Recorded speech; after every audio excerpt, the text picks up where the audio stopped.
Welcome to Cash Chats with me, Andy Webb from BeCleverWithYourCash.com. This is the podcast to help you make the most of your money. In episode 348, I'll be bringing you up to date with last week's announcements from the autumn statement, including a tax cut and some minor changes to ISAs.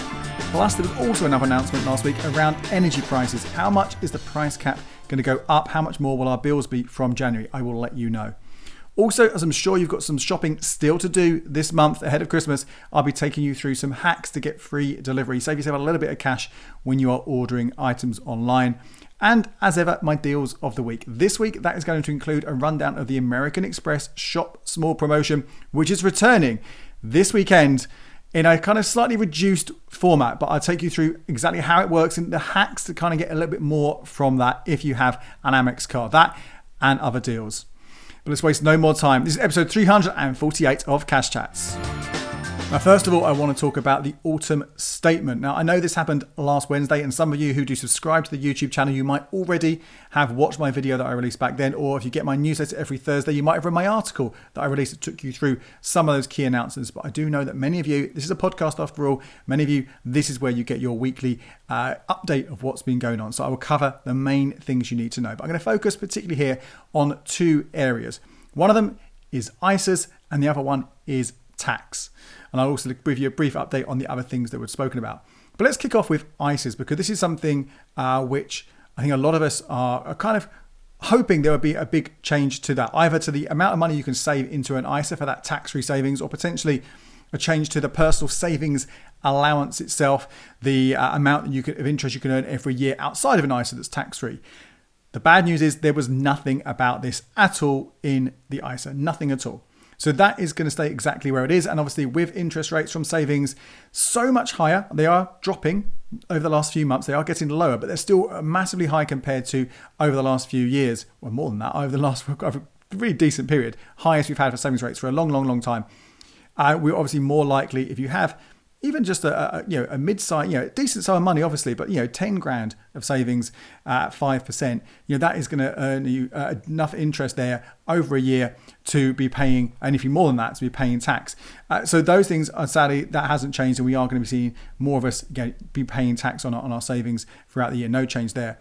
There was also no change to the lifetime ISAs. There was hope that there might be something, at least in terms of uplifting that annual allowance, how much money a property could be worth for your first home. At the moment, and it has been since it was introduced, £450,000 as a max, which is fine in many parts of the country, but not fine for those in places like London, the southeast, or people who haven't got their first home yet, but they have maybe a little bit later in life and they've got a family and so on. They need a bigger property, a bigger house.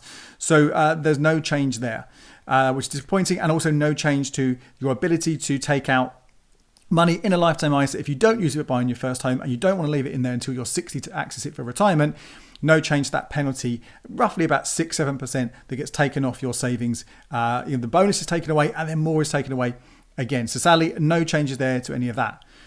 Where there were changes to ISAs is pretty much around admin, right? And they're not massively exciting, but they could be useful in some ways. Maybe a bit of a disadvantage in another, one of the changes, but I'll quickly tell you what they are, just so you're across them. And obviously, when we do get round to April the 6th, when these changes will come into force, I'll obviously give you a fuller update on ISAs anyway, and how to take advantage of them and how to manage them. But the big thing, and I think this is good, is from April, there will be the removal of one of the restrictions right now, which is that you can only pay into one ISA of each type every single year. So you can only pay into one cash ISA between April 6th and April the 5th, one stocks and shares ISA, one lifetime ISA, one innovative finance ISA. That's it, just one of each. And that fortunately is going to go, because that's been a bit confusing and a bit annoying, a bit frustrating. You'll be able to pay into as many of those as you wish, obviously still within that £20,000 annual cap from April the 6th. That's really, really good. And where that's going to be really handy is it takes away, some of that confusion. So the idea that you've got money, hang on, can I put money into this one? Can I not? And it'll get a bit fuzzy. So that's going to be gone. So you can pay into as many as you wish in a year. The second thing will be around flexibility in terms of, right now, I put money into a fixed ISA back at the beginning of April. It was a good rate. I wanted to get it and lock my money away. But 3 months later, 4 months later in the summer, when rates had gone up a massive a lot, I couldn't take advantage of that with the rest of my allowance. That was it. I was locked into that money. In the future, you could do that. You could have some in a fix, some in an easy access, if a better easy access account comes along and you want to move some of your money across, you can do that. At the moment, you have to transfer all the money over to one, where you could do a partial transfer. So some of that cash can stay where it was, some of it can go into this new one, things like that. So that's all going to be quite handy. Again, nothing major, but it's worth knowing about. Another one which might be a little bit disadvantageous, another one which might not be so good, but it's not going to impact too many people, is a standardisation of the minimum age for all ISAs. At the moment, for most of them, it is 18. But some providers are allowed to and do provide cash ISAs at 16. That will change. It will be 18 across the board. But broadly speaking, if you are 16 or 17 years old right now and you have enough money to go into an ISA, take advantage of it. But I think it's not going to be so much so that you're getting 20k every year for that allowance. So it won't really impact too many people. But again, it is worth knowing about. The only other thing I want to mention briefly on ISAs, I don't cover investments on the podcast or any of my channels, but this is one that I know a lot of you have been interested in. I've seen a lot of comments about this in the Facebook group. Was fractional shares within ISAs. A fractional share is when, rather than you buy one Apple share because it's so expensive, you actually buy a fraction of it, a percentage of it, or many percentages of it, but you never own a full share because one would be so unaffordable. There's been uncertainty about whether that is actually allowed under current ISA rules, and technically it isn't. And that's because fractional shares did not exist when the ISA rules were put together. Well, there is notice in the budget, also in the financial statement for the autumn statement, that this is going to be consulted on how that is going to be implemented. But effectively, they're going to make it so those fractional shares are allowed. And it's worth actually adding that this ISA stuff was all hidden within the documentation. It wasn't announced by the Chancellor Jeremy Hunt in Parliament. It was all there to find afterwards. And while we're talking about savings, there is one other area which is worth noting. Don't know what it's going to mean right now, but this is about changes to the Start to Save scheme.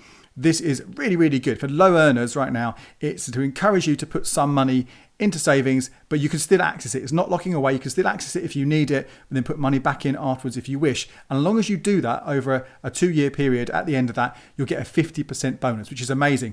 Well, they've said they're going to review that or reform it. So it'd be interesting to see whether that's for the better or for worse. When they have more information about that, I'll obviously let you know. So that was what was announced around savings. Okay, nothing too exciting for us there. But there were also some changes worth talking about when it comes to tax. In fact, these are the ones that stole a lot of the headlines. And this is the rabbit of the hat out of the hat, as they like to call it, when a big surprise comes along. It's meant to be so amazing that it's going to sort of make everyone sort of think, wow, wasn't that a really great autumn statement / fiscal event / budget. It's not officially a budget, but you know what I mean. And we're all going to go, fantastic. And this is obviously where the Conservatives are, potentially, if you're a cynic, or even if you're not a cynic, it's quite clear this is an attempt to kind of present themselves in a favourable light with an election coming at some point in the next 12 months. So the big announcement, they teed it up. There was lots of speculation about what this might be. The tax cuts are on the table. Everything's on the table. Anything could happen. And then within a few days before, it was maybe it'd be around income tax. Maybe that 20% tax bracket will be reduced to 19%. So we'd all get a little bit back on all of our earnings in that sort of section there. Or maybe it'd be around the tiers themselves. They have been frozen since 2021, which means they've not increased in line with inflation or around inflation. And that's going to carry on to 2028. And that has pulled a lot more people into higher tax brackets. It's really a stealth tax hike. I didn't say they're hiking taxes, but ultimately that's what they've done by freezing these levels. Could it be around them? Could it be about bringing them up a little bit and easing that burden there? In the end, what actually happened was a change to national insurance. National insurance is still a tax, and we're paying less of it, so there is a tax cut. But this is basically one that is very targeted, quite cleverly in some ways, at workers, because you only pay national insurance if you are working. Whereas income tax, if they made the changes there, it would have applied to all sorts of things, savings, pensions, all other bits and pieces. So this is, they're very clearly targeting, they said this quite a lot, it's about trying to grow the economy and get more people into work. So that's ostensibly why they have gone with this over the other stuff. And what they are doing, there's a few different changes. If you are on PAYE, then they are reducing the rate of national insurance you pay from 12% to 10%. So they kind of say, oh, not just 1%, it's 2%. What a massive tax cut we are giving you. And this is on your earnings between £12,570 and £50,270. So you will pay 2% less. So it's a tax cut on your earnings. So you would take that home more money every single month. And there's some examples of what that actually could work out as. So if you earn the typical salary, an average salary of £35,400, this will save you £450 a year. A little bit more than that, say 38,900, then you'll get a gain of 520 quid a year. More than that again, if you're on £44,300, then you'll be up 630 quid a year. And if you're on £63,000 a year, you will receive over 750 quid. So that all sounds very nice. And more than that, not only is this coming in, not coming in April when they normally would, it's coming in on January the 6th. So we're going to get this savings even sooner than you normally would with this kind of announcement. All sounds very, very, very, very exciting. Self-employed people, they're also getting national insurance cuts. The big one here is that Class 2 national insurance, which is a flat rate that you pay. If your profit's above 12,570, you all pay this £3.75, I think it is, every single week, regardless of where you are on that and above. That's going to be scrapped completely. And that is going to save absolutely everyone who is self-employed, who is earning above that or getting their profits above that, £179.40 every single year. They rather cheekily said it was going to be more than that. They actually had it as a higher rate, and that's because it was due to go up in April. So they're saying you're saving money against what it was going to be, but it's never going to be that. It's staying, it's that lower rate. So technically, it's about 180 quid people are going to be saving. If you are paying Class 4 insurance as someone who is self-employed, and that's again on profits between 12,570 and 50,720. That's going to reduce by 1% from 9% to 8%. On an average, that's going to be about 160 quid. So all very attractive. It's important to note here that the Class 2 national insurance credits will still apply. At the moment, they're really important you get these when you pay your national insurance. Really important you have those, because that's what goes towards things like your state pension later on. Having 30 of those normally qualifying, or 35 even qualifying years, that will get you the full state pension. You're still going to get that as long as your earnings are above that £12,570 a year. If they're below that, you're still going to be able to make voluntary contributions for Class 2 national insurance. And you may wish to do that in order to ensure you do have enough qualifying years when you do get to retirement. All sounds very good. It is a massive tax cut, which is what they were saying it's going to be. But what you've got to remember is those frozen tax bans that I told you about before, they are going to be actually bringing in more money to the government than what they're giving away. It's with one hand, here's a lovely tax cut. On the other hand, we're taking money away for most people. And broadly speaking, it's said that the amount that frozen tax thresholds are going to bring in are roughly going to be 4 times what they're going to give away with this national insurance cut. So yes, it's a tax cut, but there's also these stealth tax increases. You've got to remember that they are there. This fiscal drag making more and more people paying higher rates of tax all the time. That is going to be means you are seeing more money in some ways, but ultimately if things have stayed a different way, if thresholds have been going up with inflation over time, you'd be much better off from that. Broadly speaking, that's the big things from the autumn statement. The other things worth sharing with you very quickly are around the minimum wage. They call this a national living wage. It is not a real living wage. A real living wage is actually higher than what they say, what has been calculated to be the minimum that people actually need in order to survive. But they are going to be increasing this from £10.42 to £11.44 from April. It's worth about £1,900 a year. And this applies now also to 21-year-olds, not just previously at the moment. That minimum wage kicks in at 23. It will now be for people from 21. So they'll get even larger hike, although potentially also they're going to be paying, getting more tied into those stealth tax cuts as well.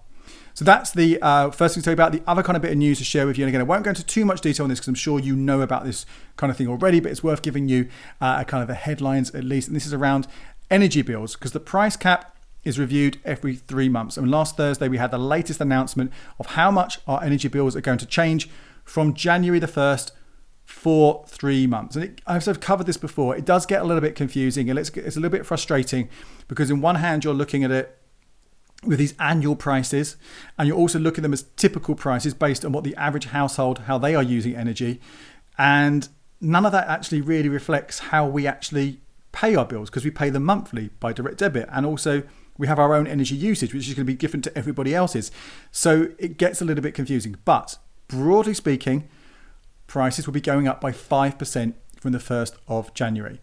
And that is kind of roughly been expected, some kind of, it's maybe a little bit higher than was expected maybe a few months ago, but broadly in kind of line with where we were the last time the price cap came along, when it was a little bit lower. It means that the average amount right now is going to be £1,928 a year for someone, a typical use household. 1,928.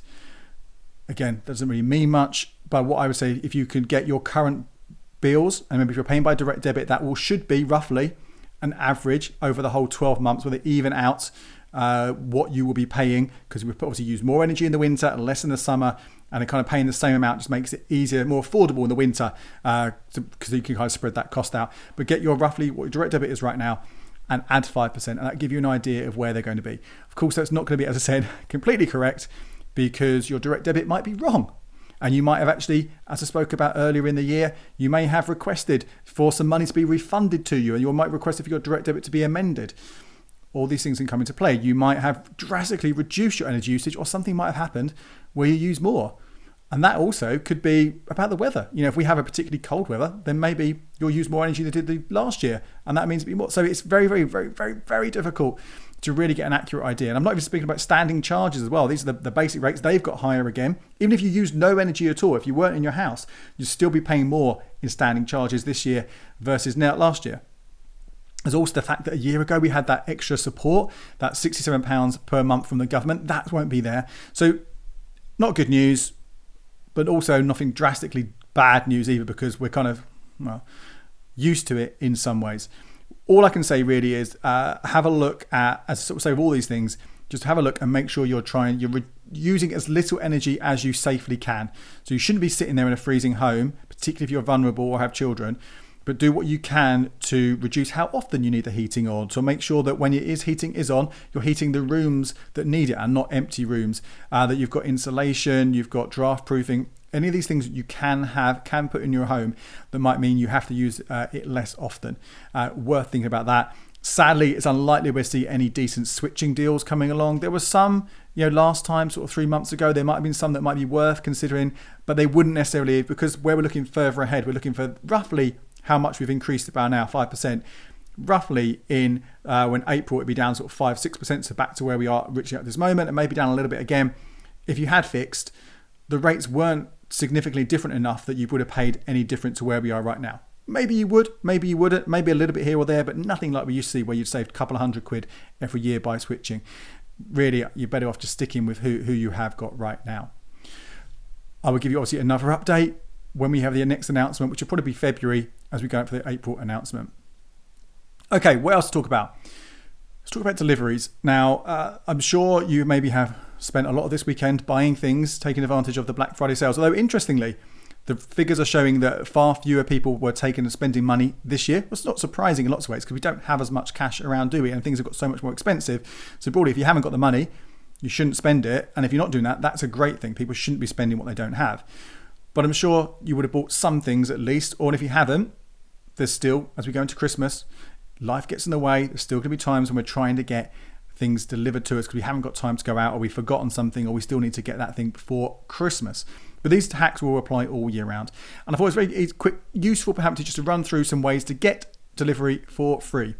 And none of these are kind of, brain science. You're going to know most of these already, but it's just a reminder to look at some of them and think about some of the things rather than just going, boom, I'm going to just pay for it, just do. Just have a think about different ways you can bring it down.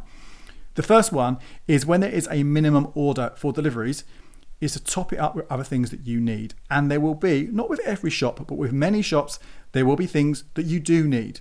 And that is one of the best ways of doing it. So are they batteries?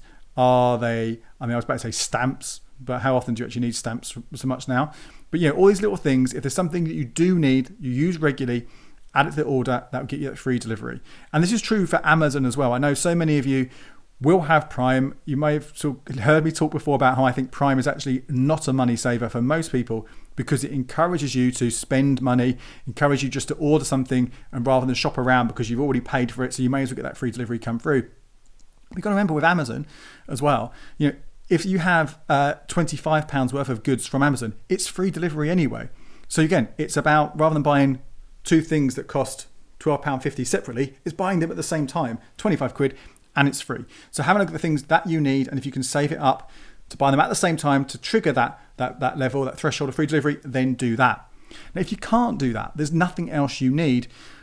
There's another hack, and this is slightly more problematic potentially if you really, really thought about the ethics of this, but this is where you top up your order with something that you can return, that you will return. Now, you do have to check all the returns policies from each shop, but broadly speaking, every single online retailer, unless you have got something that is bespoke or is perishable, it is 14 days to return something, no questions asked. 14 days.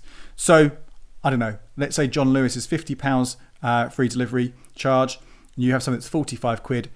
You could add on, I don't know, a pair of socks that you know you're not going to keep, and you just send them straight back. Now, where you do have to be careful here is that not every retailer will give you free returns. And more now, retailers are charging you for this process. And in fact, sometimes they might penalise you if they think you're doing this too often, you're abusing the system. But, with some things like clothes, how are you can't order clothes online and know for sure, unless you've had exactly the same thing before, know for sure that it's going to fit, right? And this is where I think clothes is one of those things that you can, pretty much every retailer, even someone like Amazon, they will give you free returns on clothes. So top up your item. Just check that you're not going to get charged for it. But if you can, that'll get you that free delivery as well. And I say it's ethically maybe a little bit of a grey area simply because ultimately down the line, we are paying for those returns. Someone is paying for those returns, even if it says free. And it could ultimately be that more and more retailers do add that charge in for free returns. So the more we do it, if we abuse it, it's more likely that's going to happen. But again, I think if you really need something a little bit extra, that is worth a look. Next up, maybe see if you can get a free delivery code. Again, I told this is not something you won't have thought about. You will maybe search and Google for a free delivery code. But if you can't find one, a couple of other things you could try. You could get on a live chat with someone and say, look, I really want to buy this, but I can't afford it. Have you got a delivery code or maybe a discount code? Either kind of work in the same way to give you a savings, which is great. Or potentially you leave your shopping in a basket and then go away and maybe they'll email you and say, oh, we saw you left this in your basket. How about this free delivery code or potentially a discount code to help you?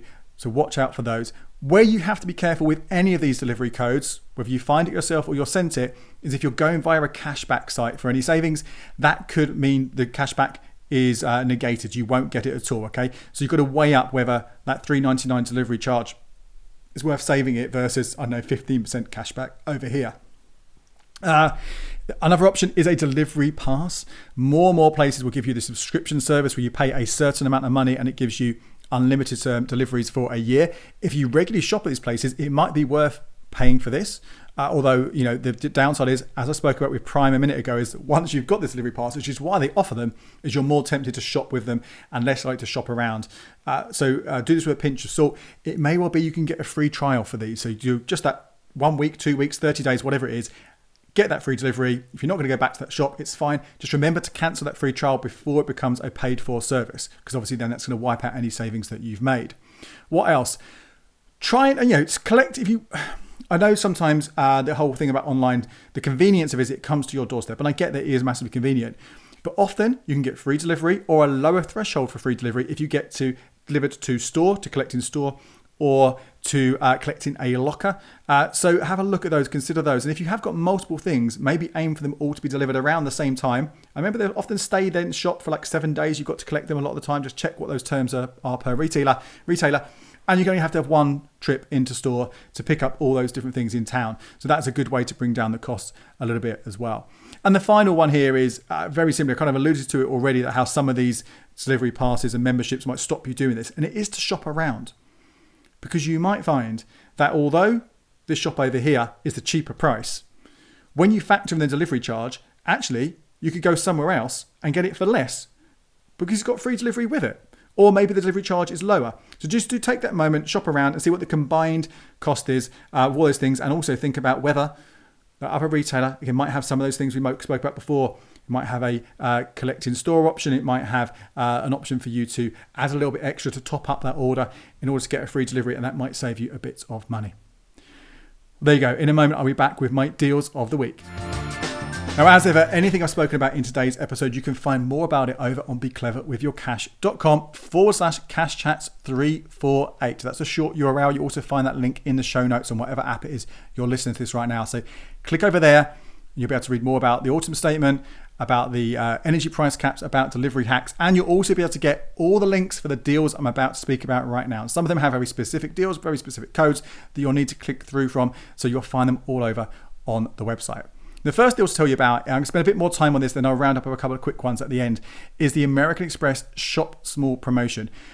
Regular listeners or long-term American Express card holders will know this has been in the past an amazing offer, an amazing promotion. It used to be back in the day, spend £5, get £5 back. Then it went spend £10, get £5 back.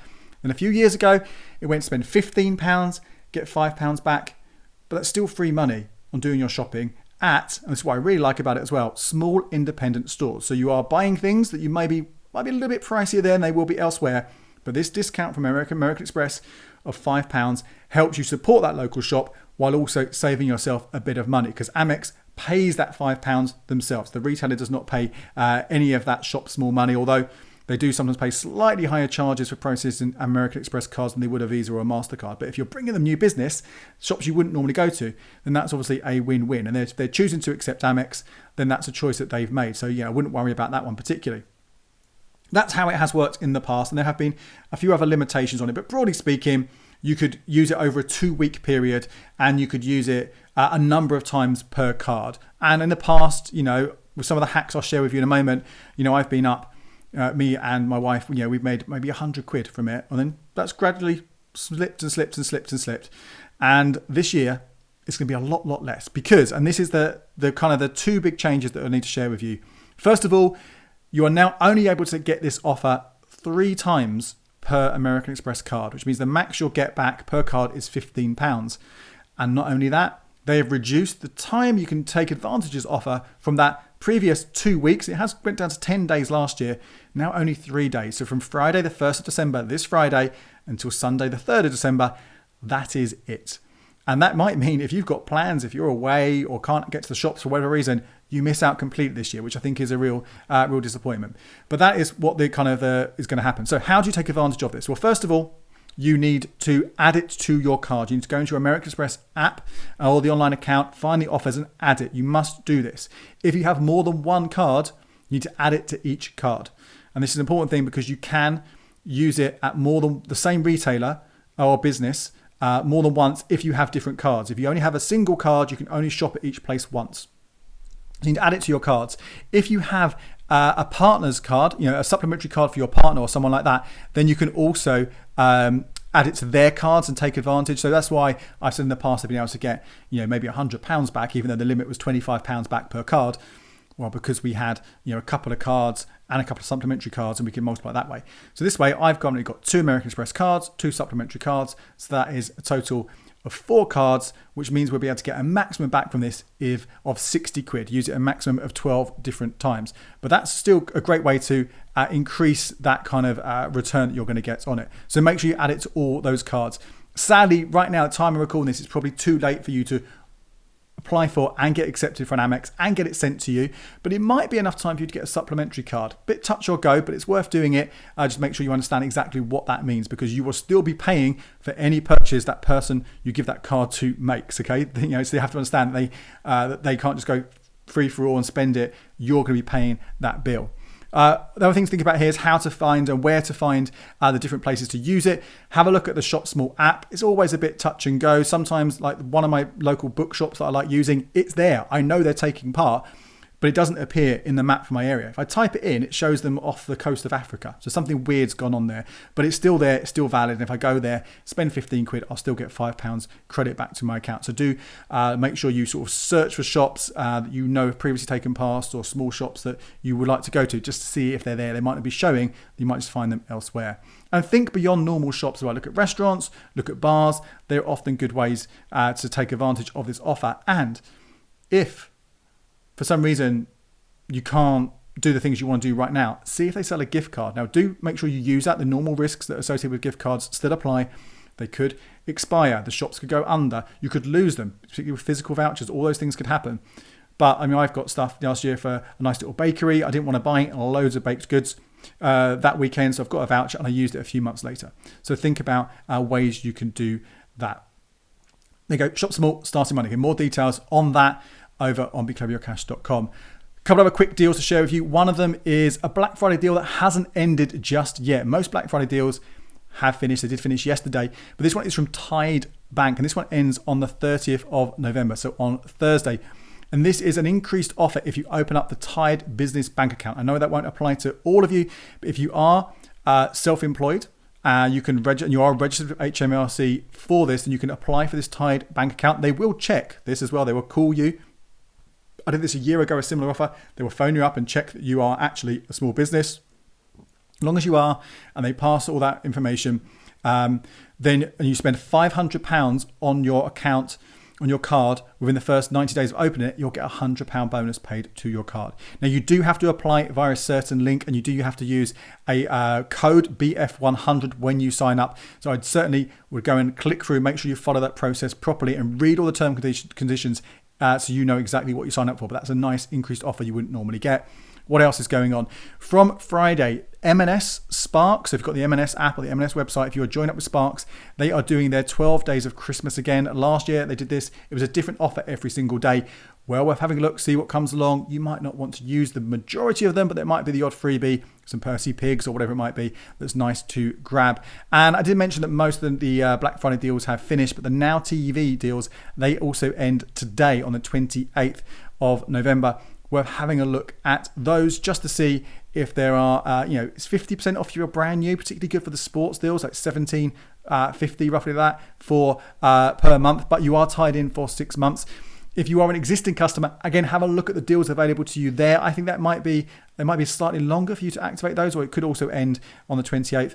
But I got 6 months of the entertainment pass for $2.99, which is pretty decent. And I weighed up whether do I actually need it for 6 months or not. And I think, well, actually, that's a third of the price. If over the next 6 months I had it for 3 months, which I possibly would. There's a new series of True Detective starting next year, which I'll definitely be watching. It's a new series, something else has just come on. I'm sure some other things come along. I took the bet that actually that's going to be as much as me doing it, paying for it separately at 3 different occasions. Similar deals with other things going on as well.